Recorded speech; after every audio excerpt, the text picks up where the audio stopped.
ರಾಕೇಶ, ಅಕ್ಕ ಎಲ್ಲೂ ಕಾಣಿಸ್ತಿಲ್ಲ. ಅವಳು ಯಾವ ಕಡೆ ಹೋಗಿದ್ದಾಳೋ ಏನೋ ಒಂದು ಗೊತ್ತಾಗ್ತಿಲ್ಲ. ಅದೇ ನನಗೂ ಅರ್ಥ ಆಗ್ತಲ್ಲ ಭೈರವಿ. ಎಂತೆಂಥ ಸವಾಲ್ಗಳನ್ನ ದಾಟಿ ಇಲ್ಲಿವರೆಗೂ ಬಂದೆ. ನೀನ್ ಎದುರಿಸ್ತಾ ಇರೋದು ಬರೀ ಜೀವನ ಅಲ್ಲ ಭೈರವಿ, ಅದೊಂದು ಹೋರಾಟ. ಆಗಿರುವಾಗ ನಿನ್ನ ಆತ್ಮಸ್ಥೈರ್ಯ ಯಾವತ್ತೂ ಕುಗ್ಬಾರ್ದು ಭೈರವಿ. ಹೌದು ರಾಕೇಶ, ಆದ್ರೆ ಅಕ್ಕನ ವಿಷಯದಲ್ಲಿ ಎಷ್ಟು ಧೈರ್ಯ ತಗೊಂಡ್ರು ಸಾಕಾಗ್ತಿಲ್ಲ. ಅವಳು ನನ್ ಕಣ್ಣಿಗೆ ಬೀಳೋ ತನಕ, ನನಗ್ ವಾಪಸ್ ಸಿಗೋ ತನಕ ನನ್ ಹೃದಯ ಮಿಡಿತ ನಾರ್ಮಲ್ ಆಗಿರಲ್ಲ. ಭೈರವಿ, ಭರವಸೆ ನಂಬಿಕೆ ಯಾವತ್ತೂ ಕಳ್ಕೊಬೇಡ.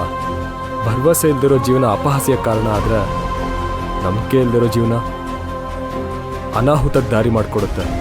ಭವಾನಿ ನಮಗ್ ಸಿಕ್ಕೇ ಸಿಗ್ತಾಳ ಭೈರವಿ. ರಾಕೇಶ, ನನ್ಗೇನೋ ಅರ್ಥ ಆಗ್ತಿಲ್ಲ.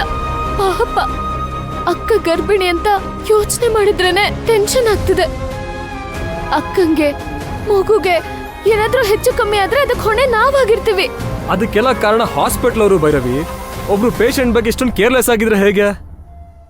ಫಸ್ಟ್ ಭವಾನಿ ಸಿಕ್ಲಿ, ಆಮೇಲೆ ಅವ್ರನ್ನ ಸರಿಯಾಗಿ ವಿಚಾರಿಸ್ಕೋತೀನಿ. ಅಮ್ಮ ಯಾವಾಗ್ಲೂ ಹೇಳೋರು, ಬಸ್ರಿ ಹೆಂಗಸಿನ ಪಕ್ಕ ದೇವ್ರು ಯಾವಾಗ್ಲೂ ರಕ್ಷಣೆಗಿದ್ದೇ ಇರ್ತಾನೆ ಅಂತ. ಆ ನಂಬಿಕೆ ಮೇಲಿರು.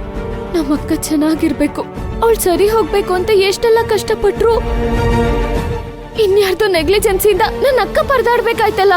ಸಮಾಧಾನ ಮಾಡ್ಕೋ ಭೈರವಿ.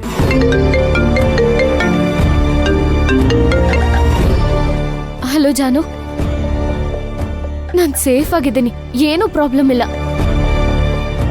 ಜಾನು, ನೀನ್ ಟೆನ್ಷನ್ ಮಾಡ್ಕೋಬೇಡ. ನನಗೊಂದ್ ಸ್ವಲ್ಪ ಅರ್ಜೆಂಟ್ ಕೆಲ್ಸ ಇದೆ, ನಾನು ಆಮೇಲೆ ಮನೆಗ್ ಬರ್ತೀನಿ. ಓಕೆ, ಬಾಯ್.